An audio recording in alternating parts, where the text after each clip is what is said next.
adventure ang linggong ito dito sa Miss Millennial Philippines 2018!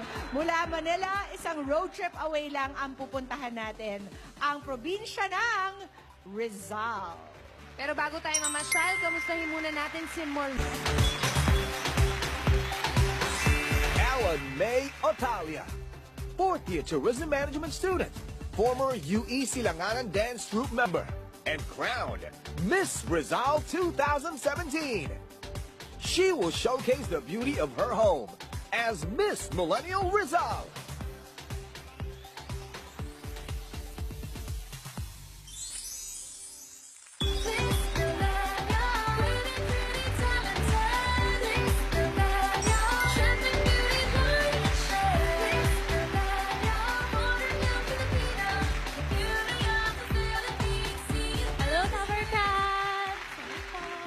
Especially to my kapwa Rizaleños. Yan, binabati ko po ang local government provincial office ng Province of Rizal, especially Angon na Rizal, our loving Mayor Jerry Calderon. Hello po! Hello everyone! Ayan po. If manggaling po tayo sa Cubao, meron po tayong UV po doon, then diretso na po siya sa Angon na po or anywhere po sa Rizal. And then, if mag-LRT naman po tayo from here, baba lang po tayo ng Santolan Station. Then, may mga jeepneys din po doon ng UV po. Actually, mabilis lang. Isang kembot lang. Oo po. Nasa Rizal Tumbling na lang po. tayo. Ang favorite nating puntahan sa Rizal ay Antipolo, di ba? Opo, Dahil Antipolo. bumibili ng kasoy dyan, kasi nagpapabless so so much. much. Pero bukod doon, May, ano pa ba yung hindi nalalaman ng mga Dabarkads natin tungkol sa probinsya mo? Ang probinsya po ng Rizal ay binubuo ng 13 municipalities and 1 cities po, Antipolo City. And ang Rizal po ay merong 4 na national artists at ang 2 po sa kanila ay nasa Angon na Rizal. Bukod po doon, ang probinsya po ng Rizal ay ang mga tao po doon ay mga alagad ng sining po talaga. Mga creative po. Bukod sa pag-uukit, saan pa ba magaling ang Rizal in the Ah, arts? Sa Angono po, nandun po si Lucio San Pedro, composer po siya, national artist for music. And meron po din po tayo mga painters po doon. Actually, sa Angono po, napakadami pong mga museum to visit po. Tara na at mahalina sa katangi-tanging ganda ng Rizal. Tara, pasyal sa Rizal! Ako po si Ellen Natalia, nagmula sa lalawigan ng mga alagad ng sining na may tunay na ganda at hindi drawing. Tara, pasyal sa Rizal!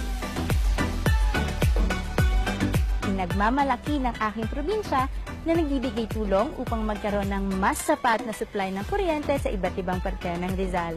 Tara na at mahalina sa ganda ng Pililya Wind Farm. Hello, Dabarkads! Andito po tayo ngayon sa isa sa historic site na makikita sa Rodriguez Rizal, ang Pangitinan Cave, kung saan naganap ang pagpupulong ni Andres Bonifacio kasama ang 8 Katipuneros.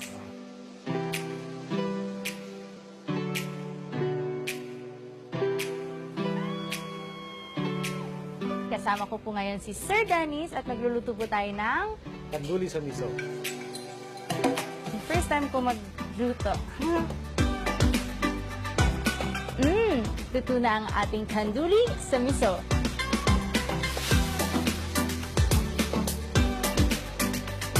Home of Gigantes Festival, ang bayan ng Angono!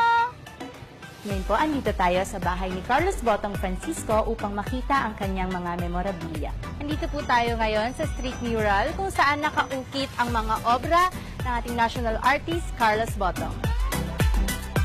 Andito po tayo ngayon sa Blanco Family Museum at alam niyo ba, Dabarkads, simula sa kanilang ama na si Titok Blanco hanggang sa kanilang mga anak, sa kanilang mga kaapu-upuan ng mga pintor. Hello, Dabarkads! Nandito po tayo ngayon sa Our Lady of Peace and Good Voyage. Nasaksihan nyo na ang ganda, walang drawing, di ba? Again, I'm Ellen Natalia, your Miss Millennial Rizal 2018. Pamitinan Cave po yun. Tell us more about that. Actually, yung cave po, hindi lang po siya yung dinadayo doon. Meron din po silang rock climbing. Actually po, mas better po kung aakyat po tayo doon ng umaga. para po makita po natin. Para yung- pag sunrise, Opo, makita din po natin. Then pag sunset naman po, napakaganda din po ng view. Top places po in Rizal is Pililio Wind Farm.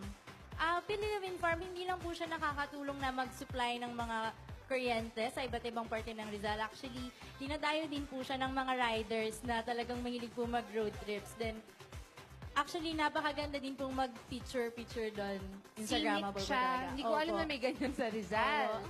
At saka functional siya. And the last one you showed us, Is Blanco Family Museum po. Actually, the Blanco Family Museum po, simula po sa tatay nila, sa kanununuan po nila si Titok Blanco, hanggang yun, apo po nila ngayon, mga painters po talaga. If mabivisit po natin yung museum po nila, sobrang dami pong koleksyon ng mga pinta, iba-iba pong artwork talaga po. Meron po doon yung iba't ibang mukha ng mga Angono. As in, nung nakita ko po siya, parang nakaka-amaze po na isang tao lang po pala yung gumawa nun. Sobrang laki po niya na gano'n. That's hibok-hibok po from Ayun. Taytay Rizal. what is it made of, Maymay? Yung Hibok-hibok is made of, I think, giniling na bigas po. And latik. latik may sa latik po siya. taas. Nagustuhan mo, Maureen? Yes, sobrang sarap. And then, parang nakita ko, tinry mo rin yung itik. Kamusta, Maureen? Did That you like one's the really itik? yummy.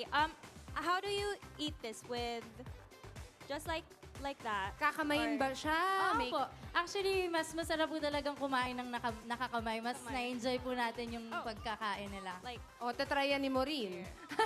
Ayan, masarap po yan. Or you can bite it. Akin na yung mikropono mo. Actually, hindi lang po siya pina-fried. Sarap! Oh, gutom si Maureen. Napapalakpak yung mga taga Rizal. Ano, masarap? Nainggit ako ah. Anong difference, Maureen, ng itik sa normal na chicken lang? it has much more flavor.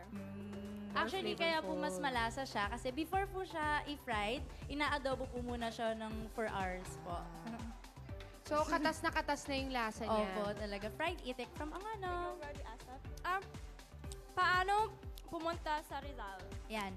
If manggaling po tayo sa Manila, sa Cubao, meron po tayo mga UV or jeepneys po. And if mag-LRT naman po tayo, baba lang tayo ng Santolan Station and then mag-jeep po tayo. Meron na po doon na papunta sa iba't ibang parte ng Rizal. Maraming salamat din sa tourism team of Rizal! Ang Miss Millennial Philippines ay hatid sa atin ng Pride with Fabric Conditioner. Ituloy ang bango with Pride. Vitamilk, balik bote, feels good. Nescafe Creamy White, mas masarap ang buhay pag walang pait. Mas masarap bumangon pag may Nescafe Creamy White.